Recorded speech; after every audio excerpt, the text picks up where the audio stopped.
સુરતમાં ભારે વરસાદની આગાહીના પગલે સમગ્ર તંત્ર એલર્ટ મોડ પર આવી ગયું છે. આરોગ્ય મંત્રી પ્રફુલભાઈ પાનસરિયાએ પોઈચા ખાતે પહોંચીને ડિઝાસ્ટર મેનેજમેન્ટની કામગીરીનું પ્રત્યક્ષ નિરીક્ષણ કર્યું. આ પ્રસંગે સુરત જિલ્લા કલેક્ટર, નાયબ કલેક્ટર તેમજ ડિઝાસ્ટર મામલતદાર સહિતના ઉચ્ચ અધિકારીઓ પણ ઉપસ્થિત રહ્યા. મંત્રીશ્રીએ વરસાદી પરિસ્થિતિને ધ્યાનમાં રાખીને ડિઝાસ્ટર મેનેજમેન્ટ વિભાગ પાસેથી સંવેદનશીલ અને અસરગ્રસ્ત વિસ્તારોની વિગતવાર માહિતી મેળવી. સાથે જ કોઈપણ આપાતકાલીન પરિસ્થિતિમાં તાત્કાલિક અને અસરકારક કામગીરી થાય તેમજ નાગરિકોની સુરક્ષા સુનિશ્ચિત રહે તેમજ વિભાગોને સંપૂર્ણ સજ્જ રહેવાના નિર્દેશ આપ્યા.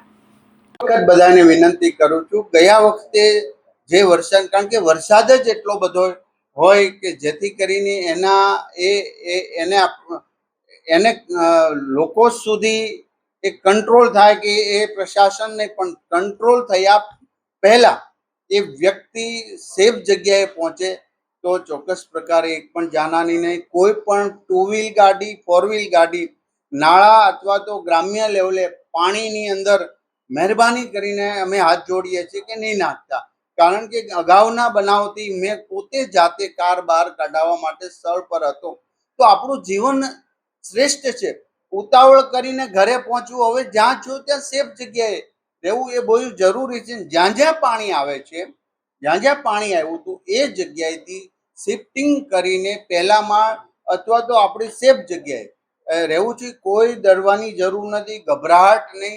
આ કુદરતી આફત છે તો એની સામે લડવા માટે આપણે તંત્ર પણ સજ્જ છે ને આપણે સૌ સાથે મળીને એક 24 કલાકનું દૂધ, શાકભાજી અને પાણી આપણા રીતના વ્યવસ્થા કરી જ લેવી જોઈએ, જેથી કરીને કશું જ ન થાય તો પણ આપણી આ વ્યવસ્થા હોય, જેથી કરીને 24 કલાક સુધી કંઈ વધુ વરસાદ હોય તો આપણે એમને રાખી શકીએ. Team collector, team commissioner, team police, team DDO અને અમારા બધા જ એમએલએ મિત્રો, બધા જ પોતપોતાની ઓફિસ અને કોર્પોરેટરશ્રીઓ, તાલુકા પંચાયત, જિલ્લા પંચાયતના સદસ્યશ્રીઓ પોતાના વિસ્તારની અંદર છે અને બધા જ સ્ટેન્ડ બાય છે.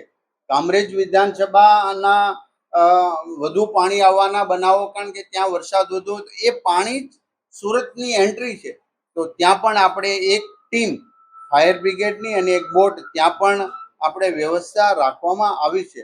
તો આજે ફરી વખત સેફટી એ જરૂરી છે ને બધા જ માટે પાણીમાં ક્યાંય ન જવું, કે 24 કલાક માટે તમે સંયમ રાખવીને એક પણ ક્રોસ ન કરવો, ક્યાંય કાર ન ચલાવી, એટલી હું વિનંતી કરું છું. અમારી ટીમ આખી નાઈટ આજે પણ જાગવાની ને એની સાથે હું પણ છું, આપ પણ છો, ત્યારે સાચી માહિતી સમયે સમયે અમે આપ્યા કરશું, જેથી કરીને તમે કોઈ અફવાઓની અંદર લોકો ના આવે એની અમારે વિનંતી છે.